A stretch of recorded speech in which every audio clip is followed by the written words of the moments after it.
Claude responded. Dr. Miriam Osaibansu had been reviewing surgical authorization files for 11 years when the name arrived on her desk like a stone dropped into still water. She was sitting in her office on the fourth floor of Caldwell Meridian Medical Center, a cup of coffee cooling at her elbow. A stack of insurance appeals sorted into 3 columns in front of her: approved, denied, pending further review. Her assistant, Priya Natarajan, knocked twice and set a new file on top of the pending column without a word, the way she always did when a case had been escalated from the board. Miriam picked it up. She read the patient name on the intake form. Wallace Drummond Osai, her uncle. She read it again. The same name. The same date of birth, March 14, 1951.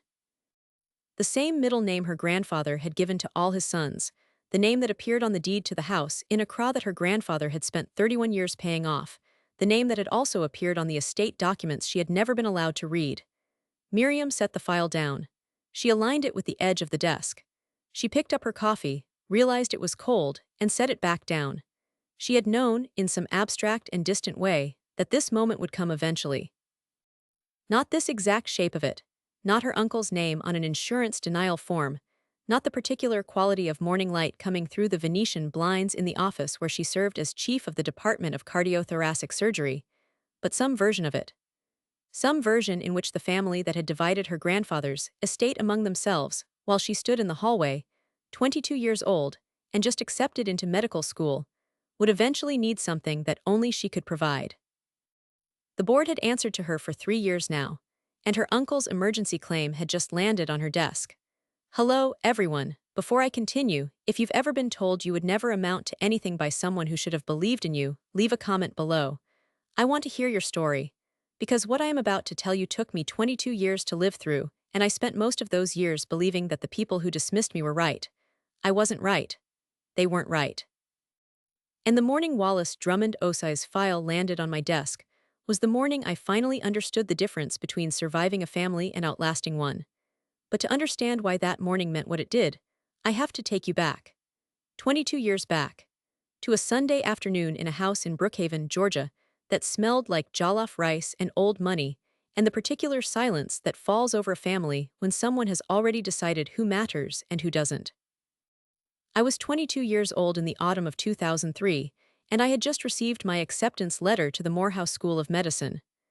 I had been waitlisted the previous cycle, then accepted off the waitlist, then waitlisted again at a second program, and finally, on a Tuesday morning in September, the acceptance had come by mail, an actual paper letter, in an envelope I had to sign for. I had stood on the front step of the apartment I shared with 2 other women near Decatur and held the envelope for 40 seconds before I opened it. I counted.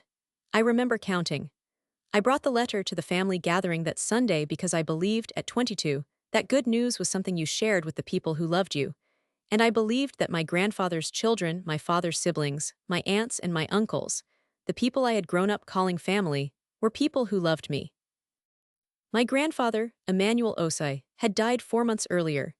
He had spent his life building a small but genuinely prosperous import business, and he had left behind a house, 3 investment properties in the metro Atlanta area, and a financial portfolio that his estate attorney, a man named Gerald Hofstadt of the firm Hofstadt and Crane, had valued at approximately $847,000 in total assets. My grandfather had not left a formal will. He had mentioned, in conversations with my father over the years, that he intended everything to go to his children equally.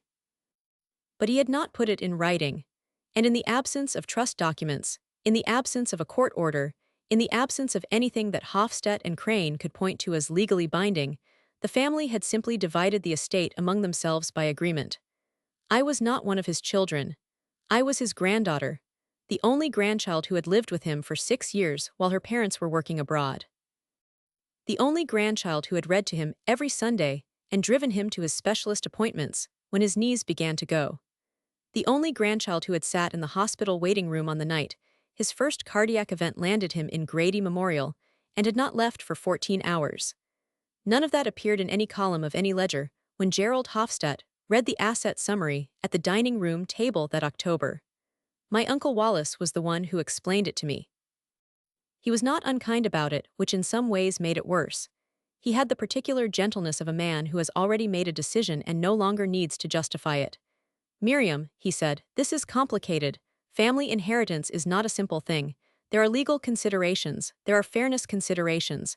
The properties go to the children. That is how it works. I drove him to his appointments for 6 years, I said. You were doing what a grandchild does, said my Aunt Celestine, who was sitting across the table with a cup of tea she had not touched. Going to pay you for that. I'm not asking to be paid, I'm asking to be included. You're young, said my father's brother Kofi, the youngest of the three, who had flown in from Houston and would fly back the next morning. You'll build your own, you don't need this. I brought out the letter then. I had planned to show them at the end of the meal, but I brought it out then, still in the envelope. I set it on the table next to the platter of fried plantains. I got into medical school, I said. Morehouse School of Medicine. I start in January. I need $47,000 for the first year. Grandfather told me 3 different times that he intended to help me through medical school. I have nothing in writing, but I am asking you as his family to honor what he said. The table was quiet for a long moment. Then Wallace said, Miriam, we can't make financial decisions based on conversations we weren't part of. And Celestine said, without looking up from her tea, honestly, medicine, do you have any idea what that life is like? The hours, the debt, the competition. You're a bright girl. Have you thought about something more realistic? And Kofi, who was already looking at his phone, said, you could apply for loans. Everyone does loans. I picked up the letter. I put it back in the envelope. I said, thank you for the meal, and I left. I sat in my car in the driveway for 11 minutes. I know because I watched the clock on the dashboard. Then I started the car, and I drove back to Decatur, and I did not cry until I was inside my apartment with the door locked behind me. That night, I wrote down the name of the scholarship program I had found 3 weeks earlier, the Satcher Health Leadership Institute Fellowship, on a piece of paper. I folded the paper and put it in my wallet. I kept it there for 6 years. The first year of medical school nearly ended me in March. Not academically. My grades held. I had always been the kind of student who went quiet when she was afraid, who studied the way other people prayed, with complete and wordless concentration. My biochemistry professor, Dr. Anselm Freiberger, told me at the end of the first semester that my written work was among the strongest in the cohort, which was the first genuinely kind thing a professional had said to me in months, and I held on to it like a rail. What nearly ended me was money.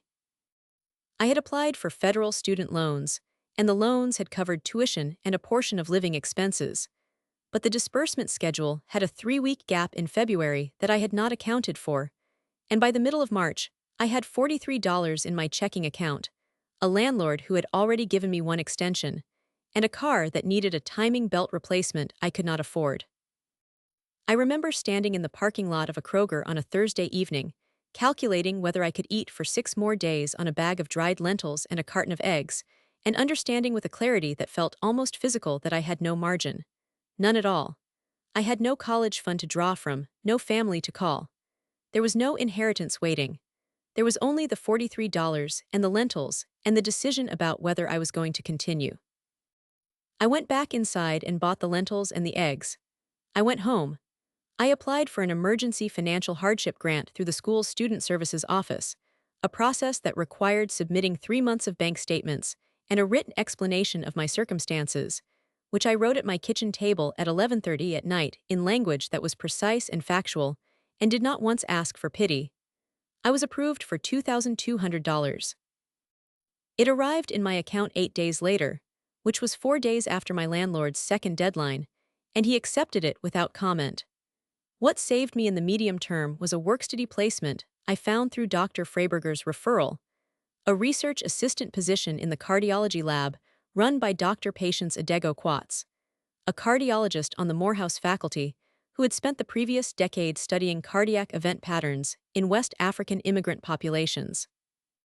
Dr. Adego Quats was from Lagos. She had come to the United States at 26 for her residency and had never gone back except for visits. She kept a photograph of Lagos Harbor on the wall above her desk and a list of the names of every student she had mentored on a corkboard beside it.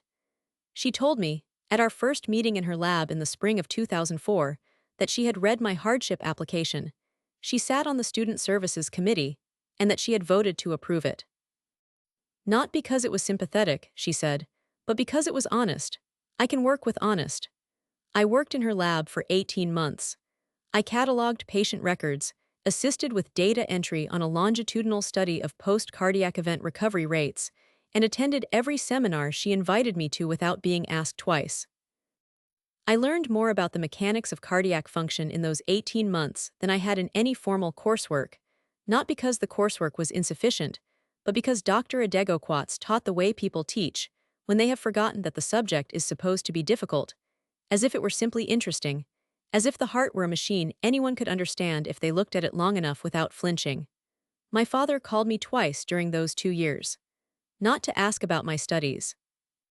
Once to tell me that Aunt Celestine had sold one of the investment properties, in Decatur, for $214,000, and was reinvesting the equity in a vacation property near Savannah. Once to tell me that Uncle Wallace had used his portion of the inheritance to expand his trucking business. He did not mention my medical school. I did not bring it up. We talked for 7 minutes each time, and both conversations ended with him saying he had to go. I mentioned once to Kofi, who had added me back on a social media platform and occasionally liked my posts, that I had started a research placement in cardiology. He left a thumbs-up reaction and did not reply. The health insurance coverage I had through the school's student plan barely covered a routine physical, and I had learned, by my second year, to navigate the appeals process for any specialist appointment that the plan tried to deny on grounds of medical necessity. I filed my first formal insurance appeal in the spring of 2004 for a referral to a dermatologist for a skin condition that had flared badly enough to affect my sleep. I wrote the appeal myself, citing the plan's own policy language. It was approved within 5 days. Dr. Adegokwats, when I told her, said, "Good, remember what you just learned, you will use it again." She was not wrong. In 2006, I matched into a general surgery residency at Emory University Hospital. The match day letter arrived by email at 11:02 in the morning, and I read it sitting in Dr. Adegokwats' lab, and I did not tell anyone in my family for 3 weeks. I told Dr. Adegokwats the same morning. She took me to lunch at a Thai restaurant near the campus. She always paid, and she always ordered for both of us because she said menus took too long, and she told me that she had written one of my recommendation letters, and that she had told the program director at Emory that I was the most structurally disciplined student she had supervised in a decade. "Structurally disciplined," I said. "Is that a compliment?" "It's the highest one I give," she said. "It means you don't panic. You assess and you move. In surgery, that is the entire job." I eventually told my father about the match over the phone. He said, "Surgery, that's a long road." I said, "Yes." He said he'd have to tell the family. I said that was fine. He mentioned that Wallace was dealing with some health insurance issues with his trucking company employees, some dispute over a denied claim, and wasn't it funny having a doctor in the family now? I said it was something. He never told them. Or if he did, no one reached out. The Emory residency ran from 2006 to 2012, 6 years that I will not compress into a paragraph because they deserve more than a paragraph, and because compressing them would make them sound survivable in a way that misrepresents what residency actually is. It is not survivable in the conventional sense. It is a systematic dissolution of the person you were before, performed under fluorescent lights and enforced sleep deprivation. And what comes out the other side is not the same person, but someone who knows how to function in conditions that would have been unrecognizable to her former self. I was on my feet for 31 continuous hours during my 3rd year, assisting on a triple vessel bypass surgery that had begun as a scheduled case and turned into a 6-hour emergency when the patient's lad dissected mid-procedure. The attending on the case was Dr. Carlton Royce Abernathy, a cardiothoracic surgeon with the particular manner of a man who had stopped needing to prove himself so long ago that he could no longer remember why anyone would bother. He was 61 years old and had performed more than 4,000 open-heart procedures. He did not compliment his residents. He simply gave them more to do when they proved they could handle what they already had. After the bypass, which ended at 3:17 in the morning, he stopped me in the scrub room and said, "Your vessel work on the marginal branch. Who taught you that approach?" I told him about Dr. Adegokwats' lab, about the 18 months of cardiac anatomy while most of my classmates were still learning to suture. He said, "Cardiothoracic, that's where you're going." It was not a question. "I was considering it," I said. "Consider it done," he said and walked out. He wrote my fellowship application the following year. A letter I was never shown, but which the program coordinator at Vanderbilt University Medical Center described, when she called to offer me the position, as unusually direct. I took that as another compliment, in the tradition of Dr. Adego Quats. I completed my cardiothoracic surgery fellowship at Vanderbilt between 2012 and 2014. Nashville was cold in a way that Atlanta had never prepared me for, and I lived in a studio apartment 12 minutes from the hospital and spent most of my non-clinical hours in the cardiac catheterization lab or the simulation center. My fellowship director, Dr. Ingrid Solvingmarsh, was a Norwegian-American surgeon who had trained at Oslo University Hospital before coming to the United States, and who approached cardiac anatomy with the precision of someone who genuinely believed that every human body was a problem waiting to be solved correctly. She was the first supervisor who ever asked me directly why I had chosen cardiothoracic surgery. I told her the honest answer, that I had sat in a hospital waiting room for 14 hours the night my grandfather's first cardiac event brought him to Grady Memorial, that I had watched the attending explain the blockage on a diagram they printed from a computer, and that I had understood, at that moment, that the distance between a person living and a person dying was sometimes a matter of millimeters and timing, and that I wanted to be the person who understood both. Dr. Solvingmarsh listened to all of it. Then she said, "Good, that's the right reason." I was 33 years old when I completed the fellowship. I had spent $214,000 in total student loan debt over the course of my training, a figure I knew down to the dollar because I had tracked it in a spreadsheet since my first year at Morehouse. I had never once called a family law attorney about the estate. I had never filed a legal challenge to the inheritance distribution. I had spoken to Gerald Hofstadt's office exactly once, in 2004, to request a copy of the asset summary for my own records, which he had provided after a 2-week delay and 3 follow-up calls. I had the asset summary in a folder in my filing cabinet. I had looked at it exactly twice. In January of 2015, I accepted an attending position in the Department of Cardiothoracic Surgery at Caldwell Meridian Medical Center in Atlanta. I was 33 years old, coming home to a city I had left at 22, and I drove back down I-75 on a Sunday morning in a car that was paid off, and a life that was mine in every sense that mattered. My office at Caldwell Meridian was on the 2nd floor when I arrived. By 2018, when I was promoted to Associate Chief of the department, it had moved to the 3rd. By 2022, when Dr. Rogelio Vasquez Kim, the outgoing department chief, recommended me for his position to the hospital board with a memo I was later shown that described my surgical outcomes record as statistically extraordinary, it had moved to the 4th floor, the corner office, the one with the Venetian blinds that let in the morning light in long horizontal bars. I was 41 years old. I was chief of the Department of Cardiothoracic Surgery at Caldwell Meridian Medical Center. I sat on the hospital's insurance review board, which processed all elevated appeals for procedures performed at or affiliated with the institution. I had surgical privileges at 3 affiliated hospitals in the metro Atlanta area. My outcomes data on valve repair and replacement was published in 2 peer-reviewed journals. I had trained 11 residents, and 4 of them had gone on to cardiothoracic fellowships. Not one member of my family knew, not because I had hidden it exactly. I had simply never sent the announcement. I had not invited anyone to the ceremony when the board ratified my appointment. I had not posted about it publicly. My father and I spoke twice a year now, brief calls that covered weather and health in general terms, and he had never asked directly what my position was. My aunts and uncles had their own lives, their properties, their businesses. We were not estranged, precisely. We were just no longer in contact in any way that required honesty. My closest colleague at Caldwell Meridian, the person who knew the full shape of my story, was Dr. Josephine Tranacolo, the chief of cardiology, who had the office 2 doors down from mine and who had been at the hospital 8 years longer than I had. Josephine was 52 years old, Vietnamese Ugandan, raised in London, trained at King's College Hospital and Johns Hopkins, and constitutionally incapable of pretending that anything was fine when it wasn't. She had a habit of appearing in my doorway at the end of difficult days and saying nothing for a full minute before she said whatever she had actually come to say. She had been in that doorway when I got the board appointment. She had looked at me for the full minute, and then she had said, "Does your family know?" No, I said. Are you going to tell them?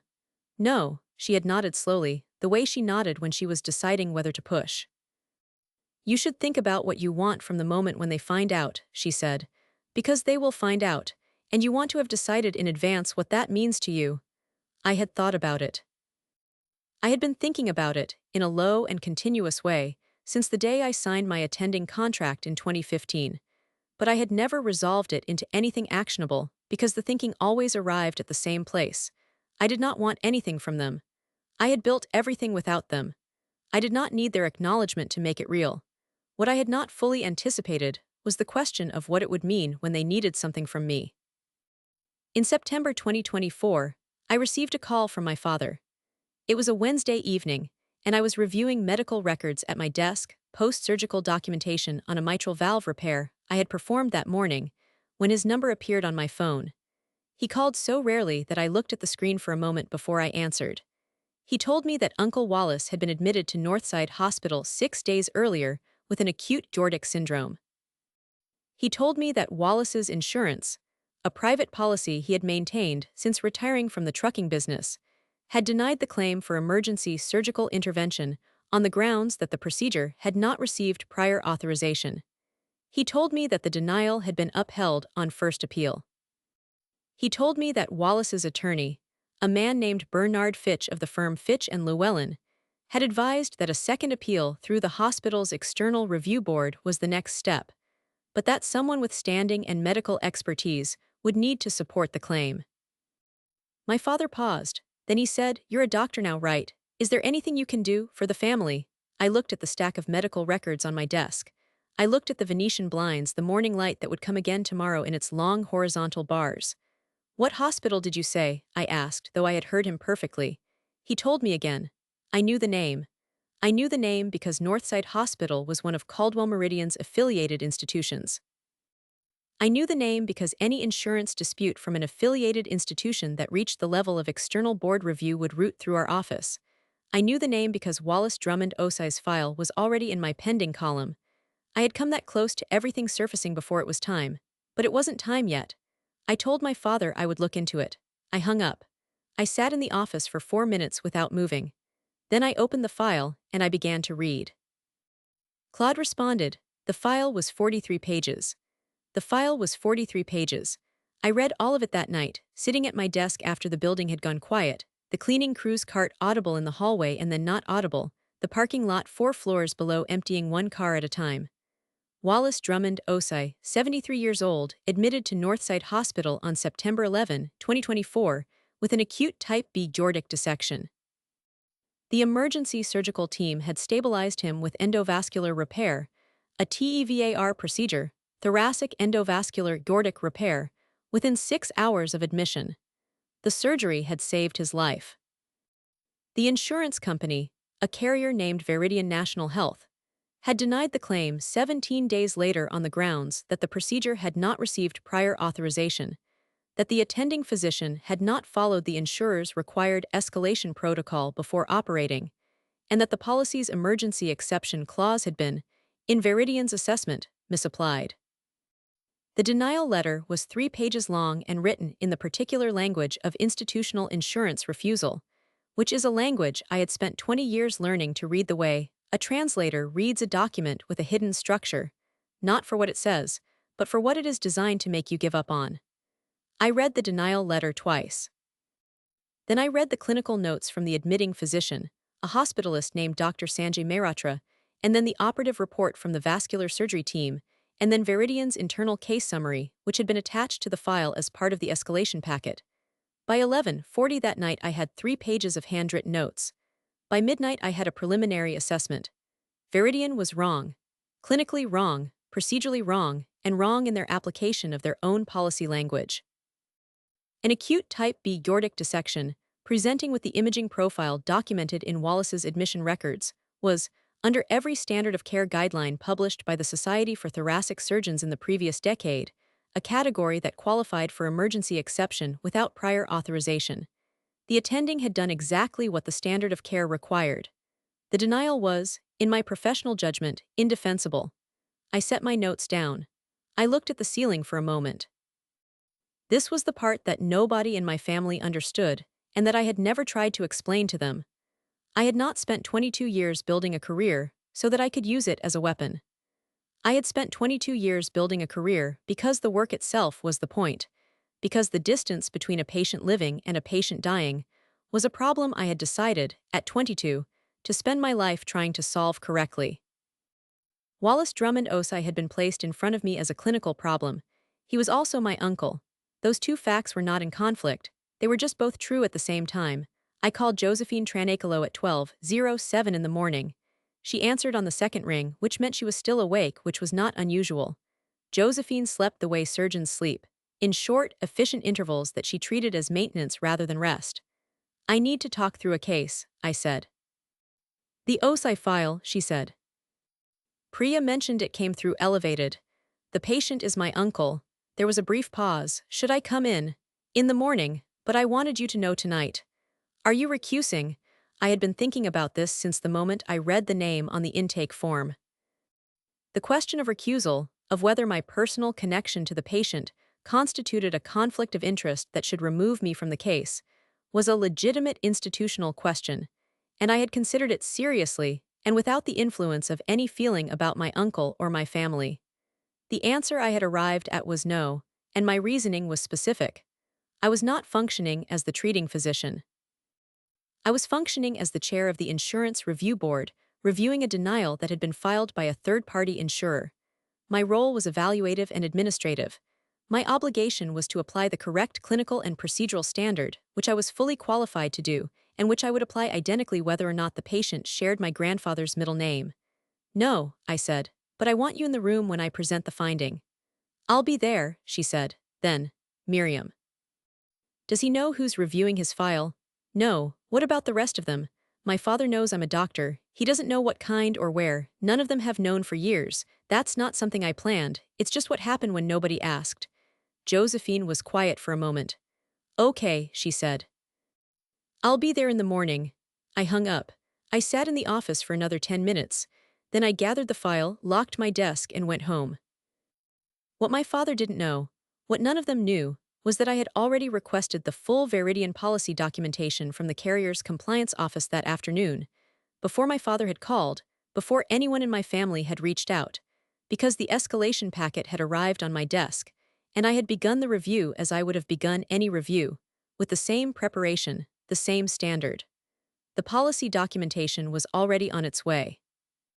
The clinical literature I needed was already bookmarked. Josephine Tranakalo already had a calendar hold for the morning. The family thought someone was looking into it. They had no idea what looking into it actually meant.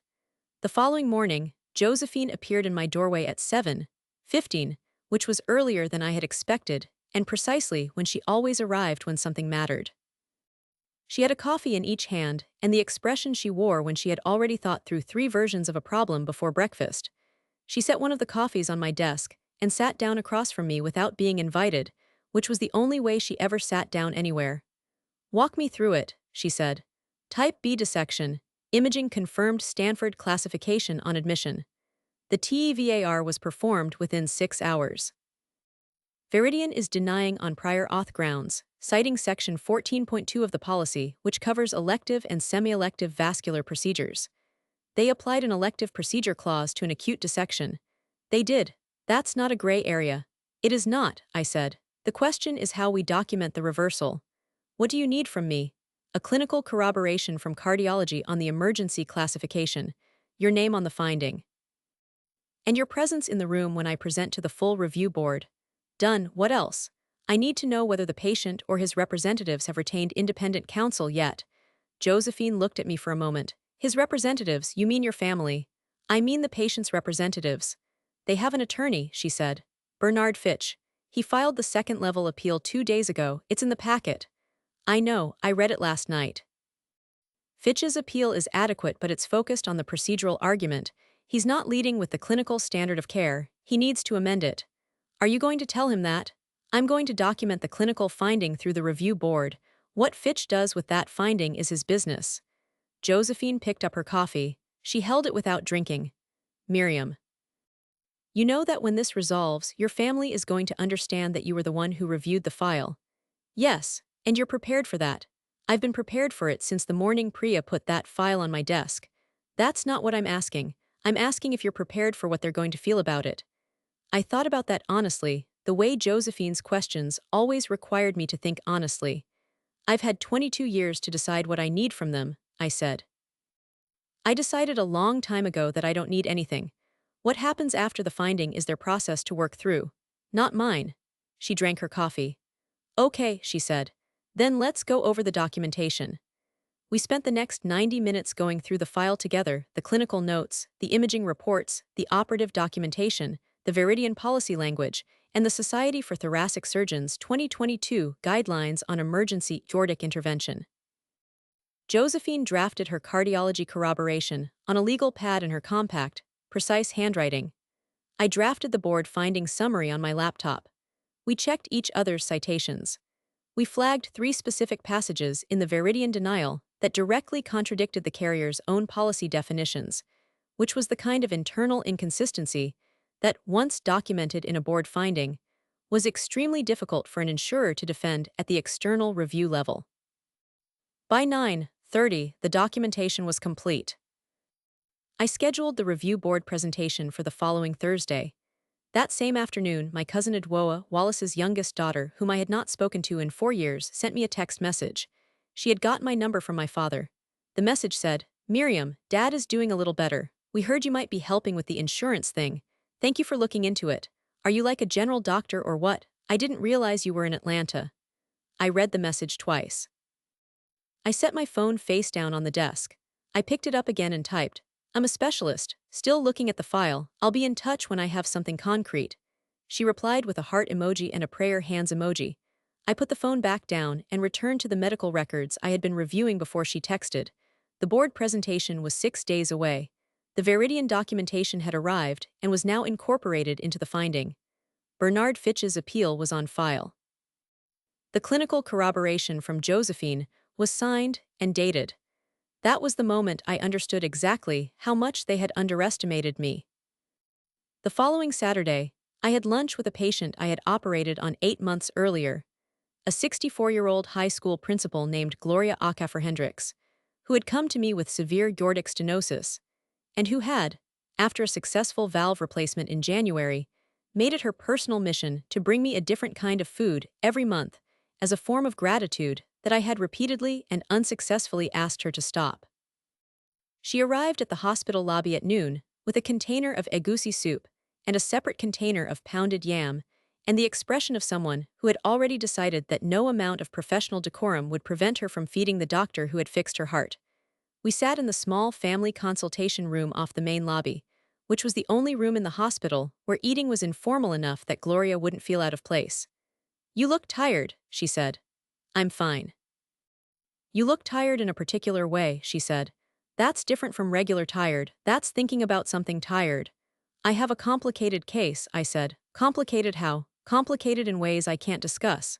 She accepted that with the dignity of a woman who had spent 30 years managing teenagers. "Then eat the soup," she said, "and let the complicated case exist separately from your lunch." I ate the soup. It was, as always, excellent. Gloria talked about her students, about a school board meeting she had attended the previous week, about her daughter who was starting a new job in Charlotte. I listened, and for 40 minutes the complicated case existed separately from my lunch, exactly as instructed. When she left, she paused at the door and said, "Whatever is complicated, you already know what to do. You knew before you sat down. You're just giving yourself time to be sure." I thought about that for a long time after she left. She was right. I had known since the night I read the file. I had known since the morning Josephine and I went through the documentation together. I had known, if I was being fully honest, since the autumn of 2003, when I sat in my car in a driveway in Brookhaven for 11 minutes and drove away without asking for anything. The health insurance coverage Viridian had denied Wallace was recoverable. The medical records supported the reversal completely. The review board had the authority to compel the reinstatement of the claim. All of this was already in motion, already documented, already scheduled. What hadn't happened yet was the part where my family found out who had reviewed the file. I called Bernard Fitch's office on Monday morning and identified myself as the chair of the Caldwell Meridian Insurance Review Board. His assistant put me through immediately. Fitch was professional and cautious in the way attorneys are professional and cautious when they are not sure how much the person they're talking to already knows. I told him that the board's clinical finding would be presented Thursday and that the finding was likely to be dispositive. I told him, without editorializing, that his second-level appeal might benefit from an amended section addressing the clinical standard of care directly, and that the board's finding would provide the clinical documentation he needed to support that amendment. I did not tell him that Wallace Osei was my uncle. That was not information relevant to the board's process. Fitch thanked me.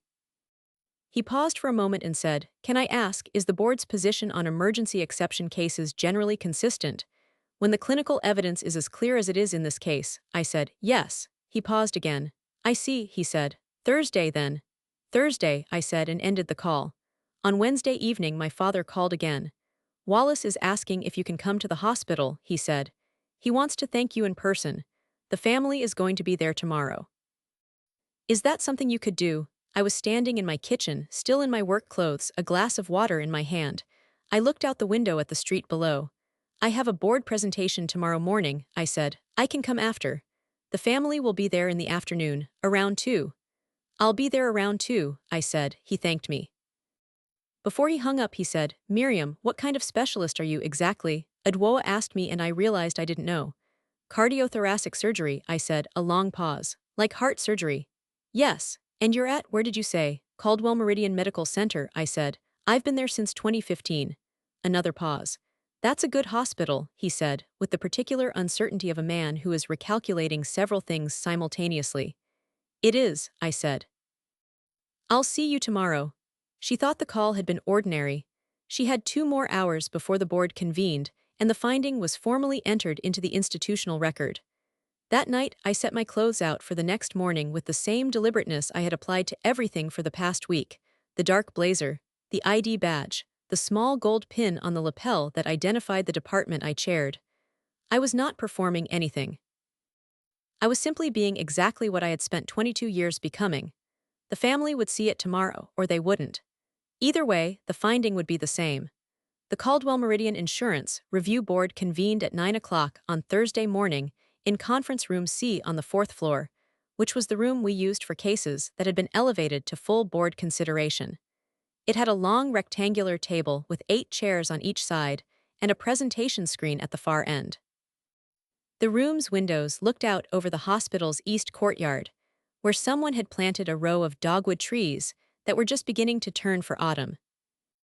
The board members seated that morning were Dr. Josephine Tranakalo, Chief of Cardiology; Dr. Marcus Eilenberg, Chief of Internal Medicine; Dr. Preethai Sundarajan, Director of Clinical Quality; Ms. Harriet Bowen-Acaffer, Chief Administrative Officer; Mr. Leonard Prout, the hospital's General Counsel, and 3 attending physicians who rotated onto the review board on a quarterly basis: Dr. Abina Asant Morrison from Nephrology, Dr. Tamaz Reyes Whitfield from Pulmonology, and Dr. Yuki Nakagawa from Anesthesiology. 8 people, plus me. I presented the finding in 37 minutes.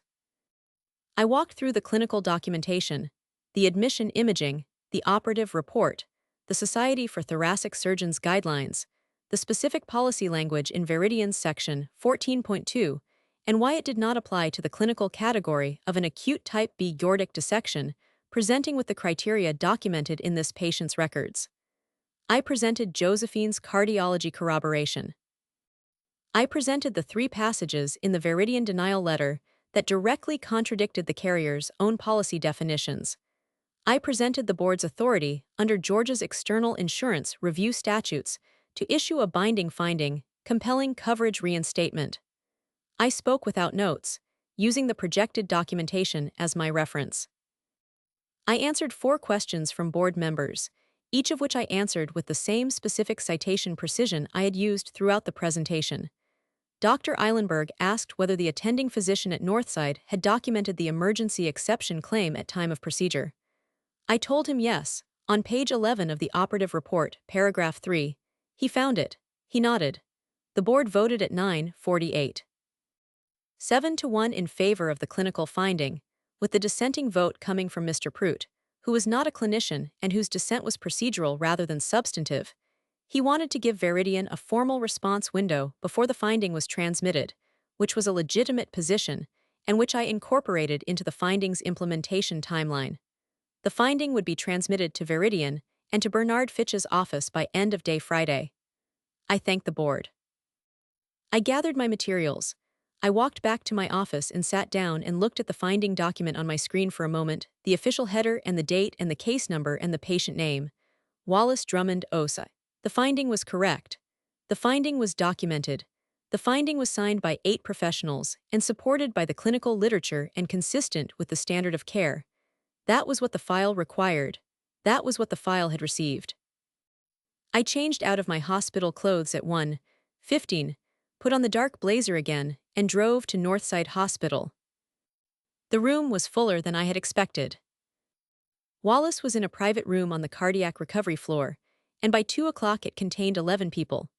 Wallace himself, upright in the bed with the particular careful stillness of a man who has recently had someone repair a tear in his aorta. His wife, Dorinda Osei, a small, precise woman I had always liked and who had sent me a birthday card every year until I stopped giving the family my address, their daughter Edwoa, their son Marcus, my Aunt Celestine, who had driven from Savannah. My father, Uncle Kofi, who had again flown in from Houston, 2 of Wallace's longtime friends, men I recognized from family gatherings 20 years earlier but whose names I had to be reminded of, Bertrand Ajay and Kweku Antwi, a hospital chaplain who had stopped by and stayed, and a woman I did not recognize who turned out to be Edwoa's colleague from her office, who had come to drive her home. It was, in other words, an audience. I had not planned for an audience. I had planned for a quiet visit to a hospital room, a brief conversation, and a return to my car. But the room contained 11 people, and 11 people were going to watch whatever happened next, and I had spent 22 years learning to assess a room and proceed accordingly. Wallace saw me first. His face changed in the way the faces of people change when they have been ill and someone familiar walks through the door, a softening, a relief, a recognition that costs something because the vulnerability of it is real. "Miriam," he said. His voice was thinner than I remembered, but the warmth in it was genuine, and I noted that and set it aside to think about later. "Uncle Wallace," I said. I walked to the side of the bed and took his hand briefly, which was the correct thing to do and also the true thing to do, because the man in the bed had a repaired aorta and had nearly died and was my grandfather's son, and those facts existed simultaneously with everything else. The family greeted me with varying degrees of warmth and surprise. My father hugged me. Dorinda said thank you before she said hello. Celestine looked at me with the careful appraisal of a woman who is calculating something. Kofi shook my hand and said I looked well, which I did. Then Celestine said, "So you've been reviewing Wallace's file? Your father said you're a doctor." "Yes," I said. "What kind?" "Cardiothoracic surgery," I said. "I'm the department chief at Caldwell Meridian." The room was not silent exactly, but the texture of its noise changed. I watched Kofi's expression recalibrate. I watched Celestine's expression do something more complex, something I couldn't fully name but that contained, at its edges, the beginning of a recognition she was not yet ready to complete. "Caldwell Meridian," said Bertrand Ajay, one of Wallace's friends who was sitting in the corner chair. "That's a hell of a hospital. You're the chief there." "Chief of the Department of Cardiothoracic Surgery," I said. "I've been at Caldwell Meridian since 2015. "And you're on the Insurance Review Board," said Marcus, Wallace's son, who had his father's directness without the gentleness. "I chair the Insurance Review Board," I said. "The board reviewed your father's case this morning." The room's texture changed again. "This morning," said Celestine, and her voice had a quality I had not heard in it before, not quite uncertainty, but the precursor to it. "The board convened at 9 o'clock, I said. "We reviewed the full clinical file, the operative documentation, the Veridian policy language, and the relevant clinical guidelines from the Society for Thoracic Surgeons." I paused for exactly 1 second. The board voted 7-1 in favor of a clinical finding that Veridian's denial was inconsistent with the patient's documented clinical category and inconsistent with the carrier's own policy definitions. The finding compels coverage reinstatement for the full cost of the procedure and hospitalization. Wallace closed his eyes for a moment. Dorinda put her hand over her mouth. "That's the first document," I said. "Mr. Fitch's office will receive the board's formal transmission tomorrow, along with the documented clinical corroboration from our chief of cardiology." He'll need to file an amended second-level appeal incorporating the board's finding. With that documentation, Veridian's denial becomes effectively indefensible at the external review level. Bernard Fitch had 3 more documents coming his way that I had already prepared and transmitted that morning. The family would learn about them in sequence, which was how institutional processes worked, and how I intended this one to work as well. Celestine said, "You chaired this board." "Yes." "And you reviewed Wallace's file personally." "I reviewed it, yes. I also disclosed to the board that the patient is my family member. The board determined that my role as a reviewing authority rather than a treating physician did not constitute a conflict requiring recusal. That determination is documented in the board minutes." Celestine was quiet. Her hands, which had been in her lap, went very still. "How long have you been the chief?" said Kofi. He was asking the question the way a person asks a question when they are trying to map out how far back the geography of their ignorance extends. 3 years, I said. I was promoted to chief in 2022. Before that, I was the associate chief for 4 years. So you've been at this hospital since 2015, I said. I completed my cardiothoracic fellowship at Vanderbilt in 2014. Before that, my residency was at Emory. I matched into the Emory program in 2006. Kofi did the arithmetic visibly. I watched him do it. 2006 was 3 years after the Sunday afternoon in Brookhaven. 3 years after I had put the folded paper in my wallet. He was understanding, in real time, that he had been looking at his phone while I was applying to residency programs. "Miriam," said my father. He said my name in a way that contained a whole sentence, though I could not have told you exactly what the sentence was. "Dad," I said. Adwoa, who was sitting in the chair nearest the window, said quietly, "I didn't know any of this." "There was no reason you would," I said, and I meant it without edge. Adwoa had been a child during most of the years I was building. She was not responsible for the decisions made at a table she had not sat at. Marcus said, "Did you know, when you took the file, did you know it was going to be our family?" "I recognized the name immediately," I said. "And you still reviewed it." "It required reviewing," I said. "The denial was incorrect. That would have been true regardless of the patient's name." Marcus looked at his father. Wallace was watching me with an expression I did not have a simple word for. It was not shame exactly, and it was not gratitude exactly, and it was not surprise exactly, but it contained something from all 3 of those places, the way a chord contains its individual notes without being reducible to any one of them. "The full cost of the procedure," Wallace said. He had not spoken since I began presenting the finding. "The board's finding covers everything. The surgical intervention, the ICU stay, the hospitalization through discharge, and any directly related follow-up care that Veridian's policy identifies as covered benefit," I said. "Yes," he nodded slowly. "That's a significant amount of money." "It is," I said. I did not say the number because the number was in the file and the file was now a matter of formal institutional record, and I did not need to say it. But I knew the number. $187,400. The full claim that Veridian had denied. The full claim that the board's finding now compelled them to honor. Celestine said, "Miriam, I want to say something." I looked at her. I kept my hands at my sides. I waited. What happened with your grandfather's estate, I know that wasn't right. I've known that for a long time." She stopped. She pressed her lips together. When she continued, her voice had changed slightly, as if she were reading from a document she had not prepared for. "I said some things to you that I should not have said. About your choices, about your future. I don't know if sorry is enough." I looked at her for a moment. I thought about the Sunday afternoon in Brookhaven. I thought about the 11 minutes in the driveway. I thought about $43 and a bag of lentils and a piece of paper folded in a wallet. "It's something," I said. "That's more than I've had from you in 22 years. We can start with something." She nodded once. Her hands, which had been still, moved to her handbag strap and held it. Kofi said, "I should have called. Over the years, I should have asked." I looked at him. He was 63 years old and he looked tired in a way that had nothing to do with the plane from Houston, and I could see in his face that he had been carrying something that he had not known was heavy until just now. "Yes," I said simply. "You should have." He accepted that. He did not try to explain it further, which was the correct response. I stayed for 40 minutes. I spoke with Dorinda about Wallace's discharge plan and his follow-up care requirements. He would need a specialist appointment with a vascular surgeon for the 6-week post-procedure evaluation, and I gave her the name of the vascular surgery department head at Northside, who had managed his case, and who I knew personally to be thorough and reliable. I answered Marcus's questions about the appeal timeline. I spoke briefly with Bertrand Agi about something entirely unrelated to any of this. He had recognized the Morehouse pin on my blazer from his own time as a mentor with their alumni program, and for 5 minutes we talked about the school the way people talk about places that shaped them, which was a relief, honestly, to talk about something uncomplicated.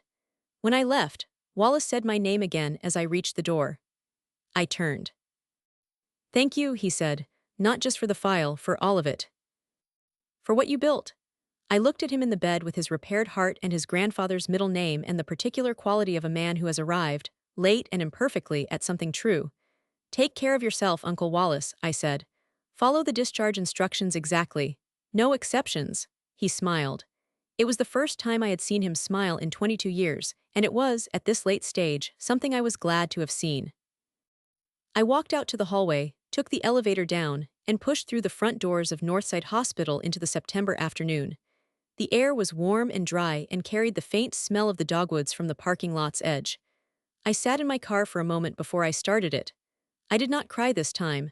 I had nothing to cry about, and I had nothing to celebrate, and those two things were, in that moment, the same thing. The Veridian National Health Claim was reinstated in full on October 17, 2024, 36 days after Wallace's admission. Bernard Fitch's amended appeal, incorporating the Caldwell Meridian Board's clinical finding and Josephine Tranakalo's corroboration, had been transmitted to Veridian on September 27. Veridian's external review panel reversed the denial on October 14. The carrier issued a formal determination letter, acknowledging that the procedure had qualified for the emergency exception under the patient's policy terms, and that the denial had been issued in error. The letter did not use the word error. It used the phrase, "Upon further clinical review, the initial determination is reversed," but the meaning was identical. The $187,400 claim was honored in full. Wallace received no bill beyond his standard copay and deductible, which together amounted to $4,200 under his policy terms. Bernard Fitch received his fee from the settlement of the second-level appeal.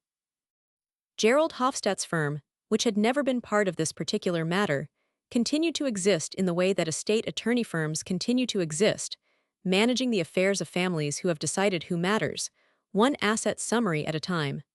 Wallace is, as of the time I am telling this story, recovering well.